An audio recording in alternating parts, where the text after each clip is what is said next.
Thank you, Chairman. And look, Chairman, I have no answers at all. But Yeah, no, I'll go back to get your question answered in a minute, Mike. Deputy Collins. Yeah, thank you, Chairman. And I'm conscious of the difficulties that the nurseries and all over West Cork have been going through in the last number of months and throughout the country as well, and probably could lead to a loss of jobs. And just disappointed maybe that we haven't the department before us today, because in its own right, it's great to have the witnesses we have, but we're kind of speaking to the converted as such. And you know, the horticulture, especially nursery stock industry, is in crisis with increased raw material prices, more than €1,000 more per load, and a 30 to 50% increase in the cost and reduced quality.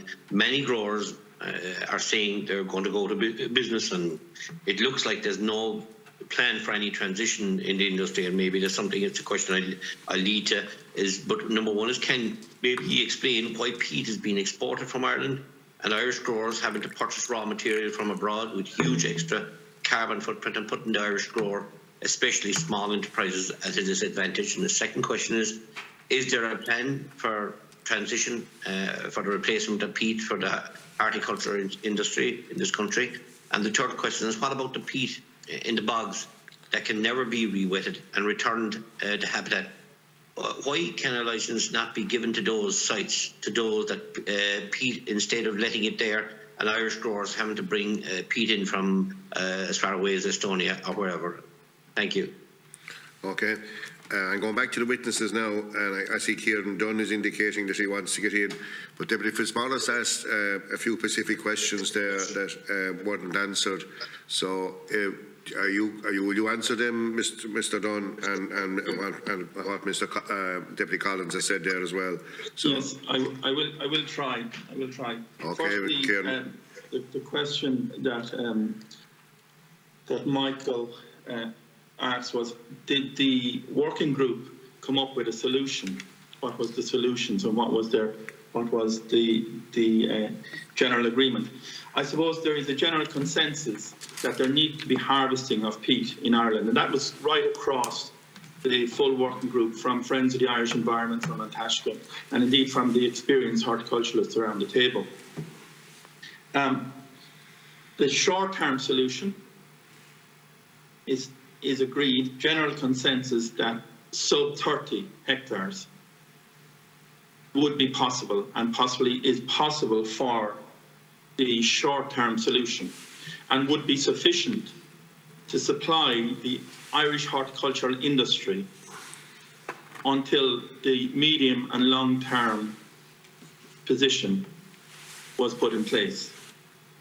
Can I make a few more comments? I mean, the working group and the experience of the working group was very valuable, and a lot of work has gone in since our last meeting of the Agriculture Committee on the 16th of February.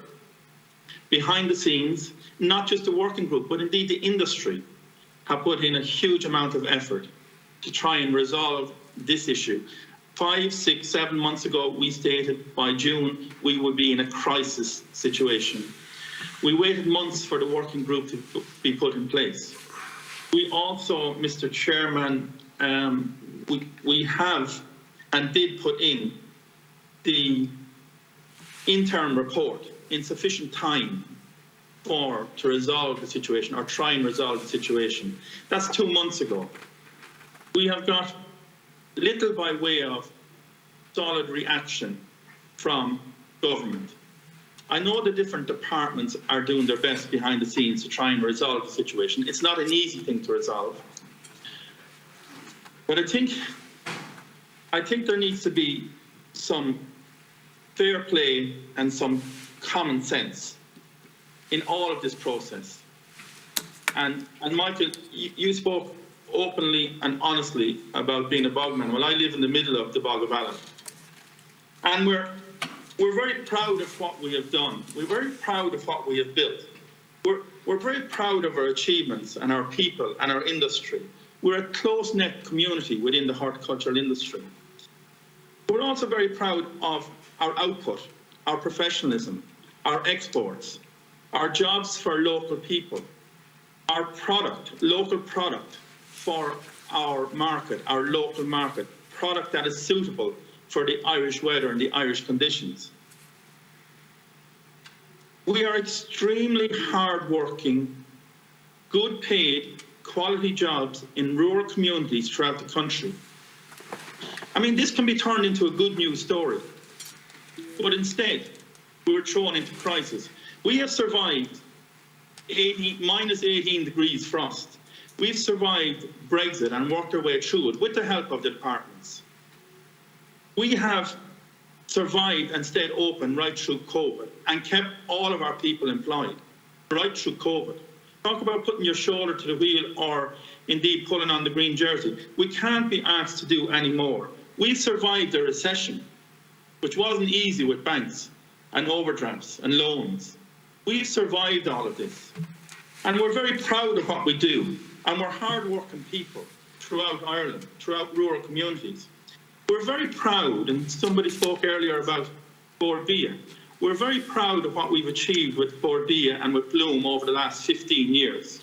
We're very proud of our horticulture and food industry and the promotion of that through Bloom. We're very proud of the new initiative, and we're supporting it financially, Green City initiative for our country.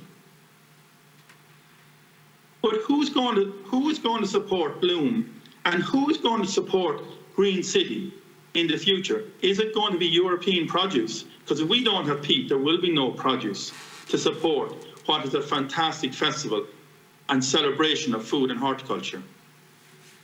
So we've done our part, but I'd have to say that I'm bitterly disappointed with the lack of process, lack of progress, and no time frame, and I'd have to say no real common sense. Only we've three departments battling against each other. Whose problem is it? Now, we had an exceptionally good raw meeting with the Minister for Horticulture, and that was hugely engaging by Kildare growers and a few other consultants that we had at the meeting. It was honest, it was fair, it was raw. We got some reaction, but there is still no progress being made.